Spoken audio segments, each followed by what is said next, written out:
SXSW.com is recovering from last night's session at the Cedar Street, where we saw the all-girl geek girl rock band, and we just missed this conference. So I'm going to get these guys to fill us in because they were the panelists at this How to Rock South by Southwest conference. Let's start with CC.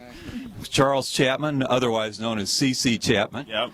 So you with the mic, and you guys just toss the mic around and talk about whatever you want to talk about. Well, so the whole panel was about how to take all this energy and vibe you've got going on here at South by Southwest and bring it home with you to your business and your personal life and carry that inspiration forward so you don't lose it and you don't just crawl up in a corner in the fetal position and cry for the next week. And we had a lot of interaction with the crowd. We had candy, we had rock music, breaking through paper to set the mood and get people inspired and wired up and partying. Yeah. Oh, we had so much fun, all of us. I'm Kevin Smokler. I was the moderator for this panel, and the whole idea was that we all want to feel the way we feel at South by Southwest most of the time, most of the rest of the year. And so we wanted to create a vibe of energy and liveliness and inspiration in here with this entire room functioning as a community together to carry the inspiration of South by Southwest on into your year and on into next. Some of us knew each other before. We didn't know Cece, and we've really just had a great time getting to know one another. And how do we keep the vibe rolling? Dave. Well, some of it is just boring practical stuff, like what to do with the 50 million business cards you'll have from the people you don't remember at all. And a lot of it is just trying to remember and keep in touch with all the cool people you met, and then tell your company, hey, I just met the guy who invented dice, or whatever crazy thing that you did. And that I think that helps energize the people around you when you get back to the office. I would say actually a lot of the questions we had revolved around how to make people in your office inspired once you go back. And so a lot of the questions we had today were, what do you do? And some people suggested things like lunches at the office, slideshows, shooting people video clips or Flickr streams or things like that of events, just to get people inspired. And I think Dave had one of the best suggestions, which is like find those little nuggets of beauty that you heard or interactions that you had with people that you can call out and talk to other people to bring that emotion and bring the joy that you had of the experience to other people. Absolutely. And, everybody wants to be excited about their work. Everybody wants to feel passionate going to work every day. And the thing that creates it for me, and I think one of the messages we try to convey to the audience is the answer to any idea that seems too crazy is always yes, we will do it. People, we thought, oh, well, we want to have entrance music. Oh, and we want to break through paper. No, we want to do this. Well, that's not what a panel looks like. Didn't matter. We thought it was crazy. It didn't matter. We just said we're going to do it. And I think if you can feel that a little bit here for 3 days and carry some of that feeling back to your business, back to your company, it frees you to be creative and be passionate about your work in a way perhaps you weren't before. Hey, this year's South by South was way bigger than it used to be. Talk about some of the added features and how you cope with just the sheer size of it. It's almost getting to Comdex proportions. Well, I was going to say one of the things is I don't think necessarily the parties had good scale. So one of the things that we ended up doing a lot this year was just taking time as we met people in the hallways to say, hey, let's meet up later. Let's go grab a drink. Let's take some time and sit down and have one-on-one time with one another. And it did a lot more of that this year than last year. I also think, unfortunately, having to show up for panels earlier this year to get seats was something that we did. But also to not feel, to give yourself a sense of forgiveness, and to not have FOMO, that you could go back and catch up on panels you missed later by listening to the podcast or following up on the blog post that people might have written, or simply tracking down someone else who went and try to get the nuggets from them, the experience that they had in that panel.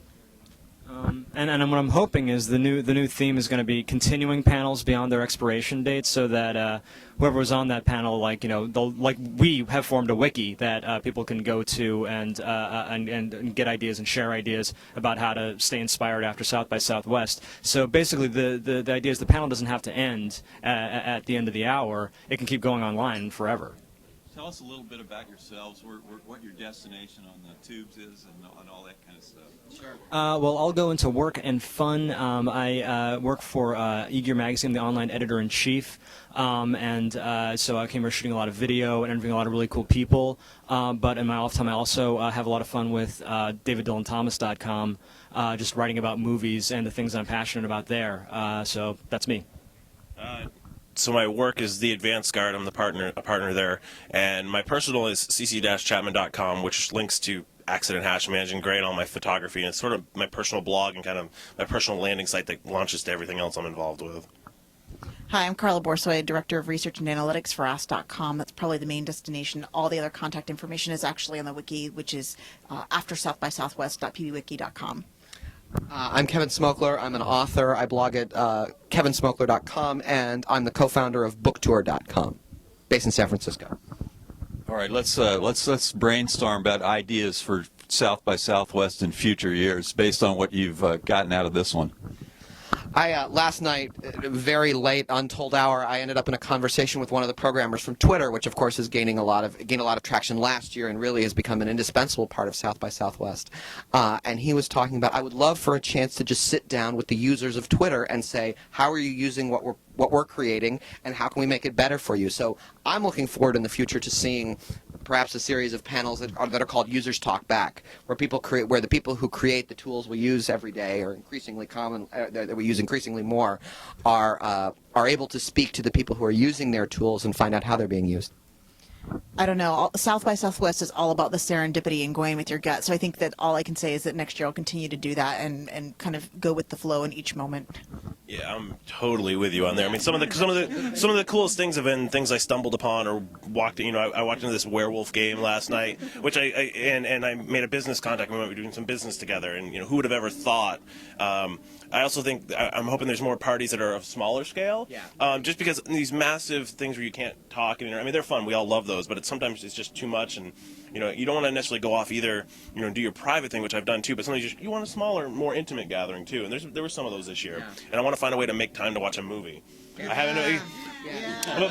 But go sitting in a room for 2 hours in the dark just doesn't appeal with everything else going on. But I wish there was a way to somehow make that work. Absolutely.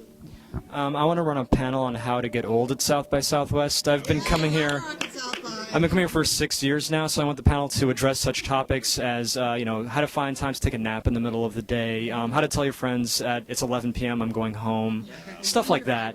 Exactly. How to eat healthy instead of just the pizza that's lying in the corner. Yeah. Yeah, we want the nap room, right? We want a nap room. That's what we want. Nap room, yeah. Hey, we have a walk on here. I just want to see what she has, what's on her mind. The Rocks was my favorites thus far, as far as panels go, and And now, who are you now? lifting. I'm Margot Grace. Oh, okay. Chateau Margot with an O. Okay, very It's good. a silly website. Why don't you ask a question of our panelists here? Where's a good place to have a meal in Austin? Okay, meal in Austin. Go ahead, Kevin. I live in San Francisco, so I come here for things that I can't get in San Francisco. So I eat a lot of barbecue when I'm here. I go to the Green Mesquite barbecue for Mexican. I usually go to Las Manitas around the corner. We all just came from there for breakfast. Did you speak to Cindy? No, we did not. But my favorite restaurant in town is a little bit further west called the Castle Hill Cafe. I highly recommend that. Upscale. Yeah, a little chichier. And there seems to be a lot of lunches at the Mekong Delta, the Vietnamese place on 6th Street, right across the street, basically due north of the convention center. You've covered my covered them, favorites. yeah. Shady Grove is the other place. Yeah, Shady Shady Grove. Grove. We went to Shady Grove and had a great time. Can you swim now? I'm going to put in a plug for Guero's out on South Congress. No, we haven't gone to Barton Springs. Okay. Guero's also excellent. Nobody's been to Barton Springs. I don't think anybody here has been to Barton Springs that I've talked to. Yeah. you've Not been, all this right. season. Okay. This time. But, Let's talk about in 2 days. let's talk about some of the obscure things that happened here, like the book readings and the big circles of people where they pass the mics around. What do they call those? Core conversations. Let's talk about core conversations and book reading. Well, I actually went to 2 of the core conversations. One was Breakups 2.0, and the other one was I'm Internet Famous. And both of those were probably some of the better panels I attended just because they were so interactive. Unfortunately, I think the room was a little bit teeny for some of those. But at the same time, I think that because the group overflowed, people were more likely to jump in and just become a part of the conversation. And I learned a lot from those things, hearing from other people, and actually gave me entrees to go up and talk to people because they said something that I could then gravitate to and hold and go ask them about that particular comment. Just to piggyback off that, I also went to one of the smaller core conversations, and a little shout out for my friends from Philly who had one on co-working, Independence Hall, Alex Sullivan, hey. But yeah, and it's very valuable. It's interesting because that's something I actually saw at Blog Philadelphia. And again, I think it does work a little better when there's more separation between the panels. These are all a series of tables in one room. A little separation makes it a little more intimate, but yeah, it's nice because it isn't so much about one person talking to you as it is everybody on one topic just sharing ideas. I didn't get to go to him. Now I'm kicking myself because I didn't know. Well, I saw them listed. And I gotta be honest, I saw them listed, and I was like, "Oh, what are these?" They didn't see them, and now I'm kicking myself. And I wish someone had told me that that's what those are. Now I know for next year. Now I got to come back. I think we're good. Yeah, you're Yeah, good. we're good. Hey, good. Well, hey, tell me where you're headed next. Lunch. No, I mean, in terms of conferences and other things like South by. I'm going to be speaking at PodCamp New York City at the end of the month. At the end of April, and I may be heading down to the LA Times Festival of Books at the end of April also. And I always make a point to go to the Ann Arbor Book Festival, which is my hometown, in the middle of May. And my next tech conference, I may be at Web Visions in May as well. Pass it to her. Yeah. Everybody talk about where you head next. Oh, conference-wise, I think I'm going to go to a customer satisfaction conference. Very nerdy, geeky stuff to understand about customer satisfaction. Actually, in Ann Arbor in April.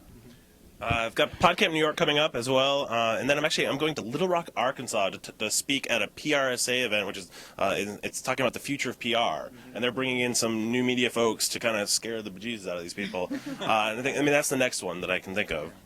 I'm going to put in a little shout out for my company's Digital Downtown, which is basically a place to see lots of really, really cool consumer electronics, which is going to be held in the Winter Garden in New York City. digitaldowntown-nyc.com. Lots of cool details there.